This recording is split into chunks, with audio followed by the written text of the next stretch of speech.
Hi అండి, నమస్తే. Welcome back to our channel Bharati Hindi academy 999. Last వీడియోలో మనం సాహిత్య ఇతిహాస్ లేఖన్ కి పద్ధతియా అనే టాపిక్ గురించి తెలుసుకున్నాం కదా. ఈరోజు ఈ వీడియోలో కాల్ విభాజన్ ఔర్ నామకరణ్ అనే టాపిక్ స్టార్ట్ చేసుకుందాం. ఏ లేఖక్ ఏ విధంగా కాల్ విభాజన్ చేశారో ఇప్పుడు మనం తెలుసుకుందాం. మొట్టమొదటి లేఖకు వచ్చేసి గర్సాదా తాసి. यह एक ఫ్రెంచ్ విద్వాన్ थे. ఇతను ఫ్రాన్స్ కు సంబంధించిన వ్యక్తి అన్నమాట. హిందీ సాహిత్య का इतिहास लिखने का सर्वप्रथम प्रयास किया. హిందీ సాహిత్య ఇతిహాస్ రాయడానికి మొట్టమొదటిగా ప్రయత్నించిన వ్యక్తి అన్నమాట. వర్ణానుక్రమ్ పద్ధతిగా ప్రయోగ్ కియా. ఇతను వచ్చేసి వర్ణానుక్రమ్ పద్ధతిలో రాయడం జరిగిందనమాట. లాస్ట్ వీడియోలో మనం చెప్పుకున్నాం కదా, సాహిత్య ఇతిహాస్ లేఖన్ కి పద్ధతియాలో వర్ణానుక్రమ్ పద్ధతి లేదా వర్ణమాల పద్ధతి, ఆ వర్ణమాల పద్ధతిలో రాశారనమాట ఈయన తన గ్రంథాన్ని. ఇస్కా ఇతిహాస్ గ్రంథ్ ఇస్తవార్ ద లా లిటరేచర్ హిందుస్థానీ. ఇది చాలా ఇంపార్టెంట్ అండి, జాగ్రత్తగా గుర్తుపెట్టుకోండి. ఇతను రాసిన గ్రంథం పేరు వచ్చేసి ఇస్తవార్ ద లా లిటరేచర్ హిందుస్థానీ. చాలా చాలా ఇంపార్టెంట్.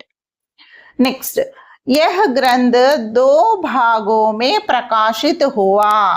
ఈ గ్రంథం వచ్చేసి 2 భాగాలలో ప్రచురించడం జరిగిందనమాట. ప్రథమ భాగ్ 1839, ద్వితీయ భాగ్ 1847. ఇది కూడా చాలా ఇంపార్టెంట్.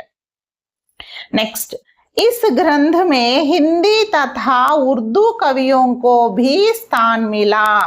ఈ గ్రంథంలో గర్సాదా తాసి హిందీ కవులనే కాకుండా ఉర్దూ కవుల గురించి కూడా వివరించడం జరిగిందనమాట. ఇంకా చెప్పాలంటే ఉర్దూ కవులు చాలా ఎక్కువ మంది గురించి రాశారు, హిందీ కవులు చాలా తక్కువ మంది గురించి రాశారనమాట. కాల్ విభాజన్ కా ప్రయాస్ నహీ కియా. ఇతను కాల్ విభాజన్ చేయలేదు, ఓన్లీ కవుల గురించి ఇన్ఫర్మేషన్ మాత్రమే ఇచ్చారనమాట. రెండవ లేఖకు వచ్చేసి శివసింహ సెంగర్. వర్ణానుక్రమ్ పద్ధతిగా ప్రయోగ్ కియా. ఈయన కూడా గర్సాదా తాసి లాగానే వర్ణానుక్రమ పద్ధతి లేదా వర్ణమాల పద్ధతి అనే పద్ధతిలోనే తన గ్రంథాన్ని రచించారనమాట. ఇంకా ఇతిహాస్ గ్రంథ్ హై. ఈయన రాసిన ఇతిహాస గ్రంథం పేరు ఏంటంటే శివసింహ సరోజ్. తన పేరు మీదనే రాసుకున్నారనమాట. ప్రకాశన్ వర్ష వచ్చేసి 1883.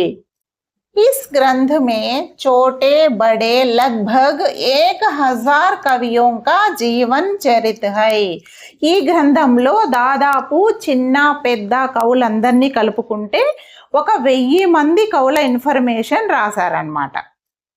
ఇంకా నెక్స్ట్ చూడండి, ఈ పాయింట్స్ 3 పాయింట్స్ చాలా చాలా ఇంపార్టెంట్, ఎగ్జామ్కి జాగ్రత్తగా గుర్తుపెట్టుకోండి. శివసింహ సెంగర్ కే అనుసార్ హిందీ కా ప్రథమ కవి. ఈ శివసింహ సెంగర్ను అనుసరించి హిందీ భాషలో మొట్టమొదటి కవి వచ్చేసి పుష్ప్. అతన్నే పుండ్ అని కూడా అంటారు, చాలా ఇంపార్టెంట్. నెక్స్ట్, రాహుల్ సాంకృత్యాయన్ కే అనుసార్ హిందీ కా ప్రథమ కవి. ఈ రాహుల్ సాంకృత్యాయన్ అనుసరించి హిందీ భాషలో మొట్టమొదటి కవి వచ్చేసి సిద్ధ్ సరహపా. నెక్స్ట్, राम कुमार वर्मा के अनुसार हिंदी का प्रथम कवि. రామ్ కుమార్ వర్మ గారిని అనుసరించి హిందీలో మొట్టమొదటి కవి వచ్చేసి స్వయంభూ. ఈ 3 పాయింట్స్ చాలా ఇంపార్టెంట్ అండి, ఎగ్జామ్కి జాగ్రత్తగా గుర్తుపెట్టుకోండి. మూడవ లేఖకు వచ్చేసి జార్జ్ గ్రియర్సన్. కాలానుక్రమ పద్ధతిగా ప్రయోగ్ కియా. ఇతను వచ్చేసి తన గ్రంథాన్ని కాలానుక్రమ పద్ధతిలో రచించారనమాట. అంటే కవుల యొక్క పుట్టిన సంవత్సరాన్ని అనుసరిస్తూ వరుస క్రమంలో రాశారు. అంగ్రేజీ భాషా may the modern vernacular literature of Hindustan. ఇతను అంగ్రేజీ భాషలో, ఇంగ్లీష్ భాషలో తన గ్రంథాన్ని రచించారనమాట. పేరు వచ్చేసి the modern vernacular literature of Hindustan. చాలా చాలా ఇంపార్టెంట్. ఈ గ్రంథాన్ని 1888లో ప్రచురించడం జరిగిందనమాట. इस ग्रंथ में केवल हिंदी कवियों को स्थान दिया. ఈ గ్రంథంలో ఓన్లీ హిందీ కవుల గురించి మాత్రమే ఇన్ఫర్మేషన్ ఇచ్చారన్నమాట. इस ग्रंथ को 11 అధ్యాయోं में విభాజన్ కియా. ఇది చాలా ఇంపార్టెంట్ అండి. ఈ గ్రంథాన్ని జార్జ్ గ్రియన్సన్ గారు 11 అధ్యాయాలుగా విభజించడం జరిగిందనమాట. 11 అధ్యాయాలుగా కాల విభజన చేశారు. अध्यायों की संख्या अधिक तथा वैज्ञानिक दृष्टि से कमी होने के कारण इनका काल विभाजन अधिक प्रसिद्ध नहीं हुआ.